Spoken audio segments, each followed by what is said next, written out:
हाँ तो प्यारे बच्चों, आज हम चैप्टर 9 परिमाप और क्षेत्रफल उसको शुरू करेंगे। पहले जान लेते हैं कि परिमाप और क्षेत्रफल क्या होते हैं।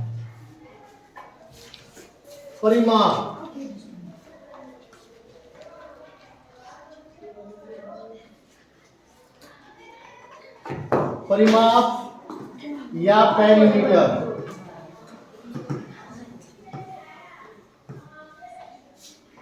परी का मतलब बाहर और माप का मतलब माप, बाहर का जो है माप। किसी बंद आकृति, कोई भी बंद आकृति लें, ये मान लो जैसे 2 सेंटीमीटर है, ये 2 है, ये 4 है, 3, 6 और ये 3। यदि इस आकृति, ये बंद आकृति है, इसका यदि परिमाप निकालें तो बाहर की जो जितनी भुजाएं हैं सभी को हम जोड़ देते हैं। परिमाप जब निकालेंगे हम इन सभी भुजाओं को क्या करेंगे, जोड़ देंगे। 6, 3, 9, 9, 3, 12, 16, 2, 18, 2, 20। तो 20 क्या हो गया इसका, 20 क्या हो गया इसका परिमाप। यदि इसको सेंटीमीटर ले तो 20 सेंटीमीटर इसका परिमाप आ गया। ठीक है। परिमाप का मतलब जैसी भी फिगर है उसकी बाहर की जो भुजाओं का, बाहर का जो माप होता है उसको क्या बोलते हैं, परिमाप। परिमाप। ठीक है, क्लियर। परिमाप क्या होता है, जितनी भुजाएं हैं, जैसी भी उसकी बाउंड्री है, उसकी लंबाई। यदि ये तार से बना हुआ है, मान लो इस तार को खोलेंगे, लंबा करेंगे तो वो कितना हो जाएगा, 20 सेंटीमीटर, तो उसको परिमाप बोलते हैं। ठीक है।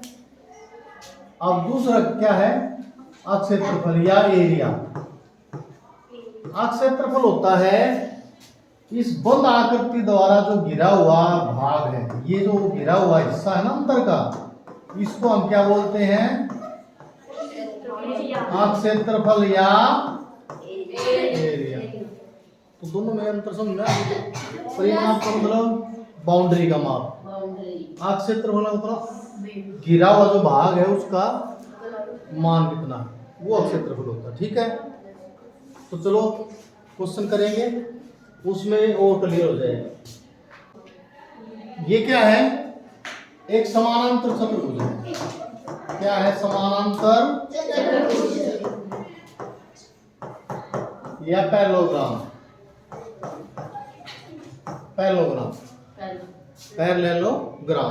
समानांतर चतुर्भुज में क्या होता है, सम्मुख भुजाएं बराबर भी होती है, समांतर भी होती है। ये इसके बराबर और ये भुजा इसके बराबर भी और समानांतर भी।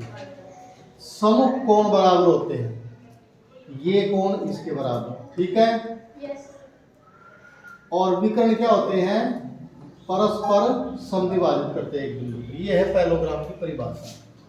अब पैरेललोग्राम में क्या है, ये समानांतर चतुर्भुज में क्या है, इतना हिस्सा ये लंब, जिसको हम, ये ऊंचाई, ये क्या है, 2 लाइनों के बीच की दूरी, उसको बोलते हैं ऊंचाई। समानांतर चतुर्भुज की ऊंचाई। अगर हम इसको काट के, इस हिस्से को काट के मैं इसको इधर लगा दूं तो ये क्या बन गया, ये बन गया आयत। क्या बन गया, ये आयत। और आयत का क्षेत्रफल क्या होता है, लंबाई गुणा चौड़ाई। अब ये देखो, ये जो हिस्सा है ये इधर ला दिया, यानी कि ये जो भुजा है इतनी काट के इधर ला दी, भुजा तो उतनी है ना। तो लंबाई का मतलब क्या है, क्षेत्रफल का मतलब ये है लंबाई गुणा चौड़ाई। अब लंबाई को क्या बोलेंगे, ये समानांतर चतुर्भुज का आधार। ये नीचे वाली जो भुजा होती है वो क्या होता है, आधार। और जो चौड़ाई है, ये जो चौड़ाई,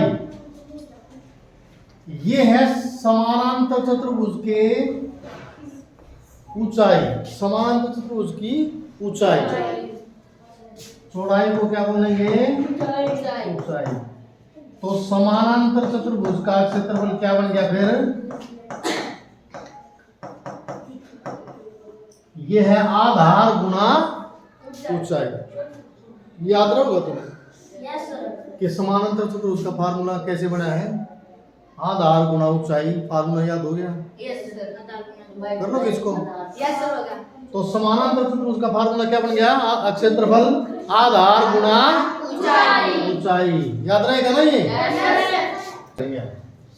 तालिका को पूरा करो। समानांतर चतुर्भुज है, ए है, उसमें आधार ये है, ऊंचाई ये है, क्षेत्रफल क्या होगा? आधार गुना ऊंचाई। 5 गुना 3 15 हो गया ना? तो इसका परिमाप क्या होगा? मान लो ये समानांतर चतुर्भुज है, आधार है 5, क्या है? और इसकी ऊंचाई क्या है? ये ऊंचाई होती है 3। जो ये ऊंचाई होती है, जो आयत मैंने बनाया था उसमें क्या होगी? ये चौड़ाई होगी ना? तो लंबाई यह है, चौड़ाई ये आयत का क्षेत्र परिमाप क्या होता है? सभी भुजाओं का जोड़। मान लो एक आयत जिसकी लंबाई 5 इकाई और चौड़ाई, जो ये ऊंचाई है ये चौड़ाई बना दें, तो इसका परिमाप क्या होगा? ये भी 5, ये 3, ये भी 3, तो कितना होगा परिमाप? 5 और 3 8, 5 से 16 हो गया ना? तो परिमाप हो गया 16 इकाई। अब इसमें बताओ 6 इकाई। सवाल बनाएंगे, अपनी तरफ से सवाल बनाएंगे, फिर निकालेंगे। और ऊंचाई क्या मानोगे? 5 इकाई। चलो तो पहले तो इसका क्षेत्रफल बताओ क्या होता है? दोनों की गुणा। 6 पंजे 30 वर्ग इकाई। और परिमाप क्या होगा? इन दोनों को जोड़कर डबल कर दो। देखो ये 5 और 3 8 है ना? 8 का डबल कितना हो गया? 16। इसमें भी 6 और 5 11 का डबल करोगे 22 इकाई। डबल क्यों करा है? 5 भी डबल हो जाए, 3 भी डबल हो जाए, इसलिए डबल करते हैं। और बताओ 8 4 इकाई। क्षेत्रफल क्या होगा? 8 चौक 32 वर्ग इकाई। और परिमाप क्या होगा? 8 और 4 12 24 इकाई। ये निकाल बना लोगे सवाल तुम्हें से? ये तुम्हारे लिए ये 2 और 2 4 सवाल और बना। हाँ अब ये है, अब इसमें जो समानांतर चतुर्भुज का क्षेत्रफल मैंने अभी बताया था, तो उसमें क्या था? आधार गुना ऊंचाई। इसका क्षेत्रफल क्या है? 7 गुना 2.25 175। दशमलव के बाद कितने अंक है? एक अंक के बाद दशमलव। ये वर्ग सेंटीमीटर। इसका बताओ क्षेत्रफल क्या है? आधार 7 और ऊंचाई कितनी है? 7 या 21 वर्ग सेंटीमीटर। इसका क्षेत्रफल बताओ।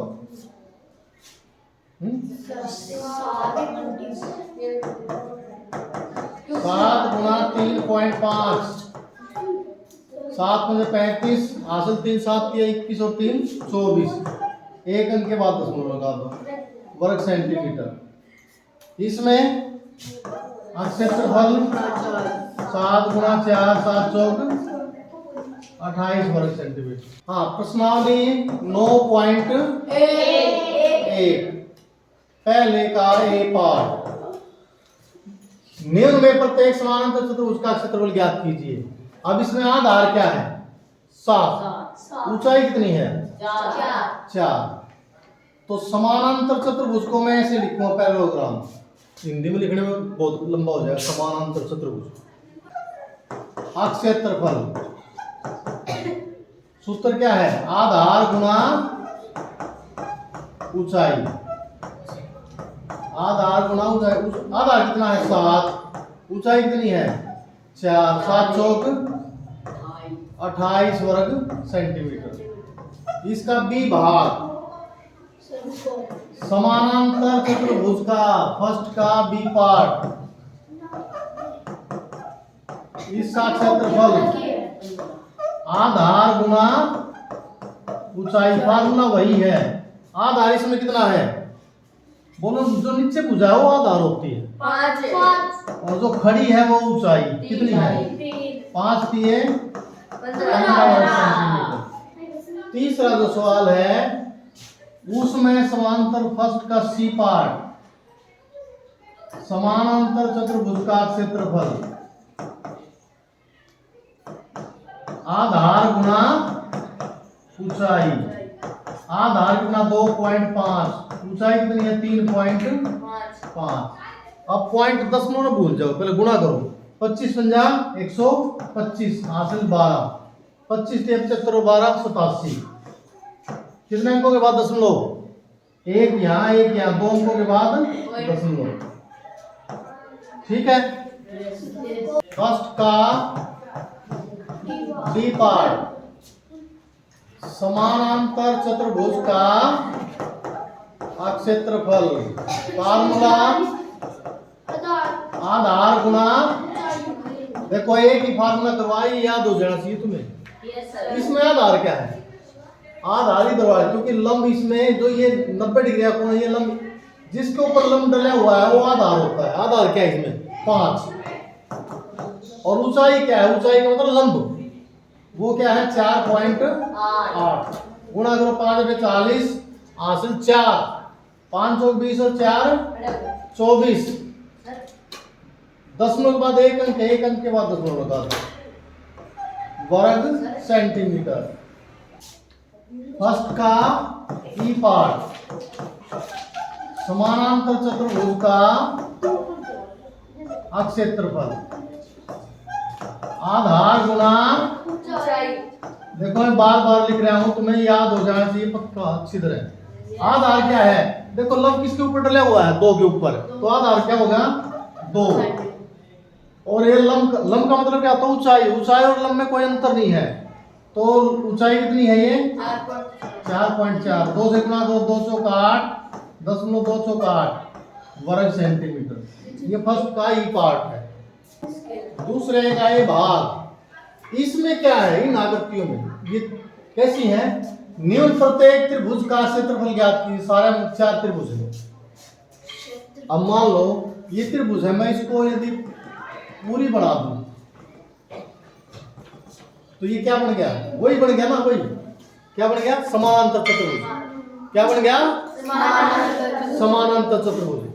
तो समानांतर चतुर्भुज का क्षेत्रफल क्या होता है? आधार गुणा ऊंचाई, यही होता ना। लेकिन जो त्रिभुज होती है वो समानांतर चतुर्भुज की आधी है, आधी ये है और आधी उधर है। तो त्रिभुज का क्षेत्रफल क्या हो गया?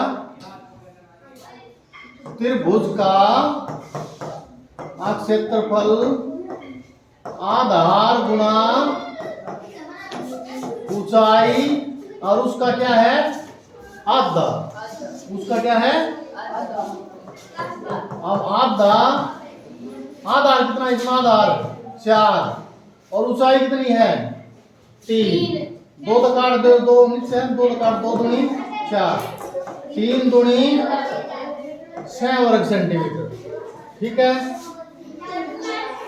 इसका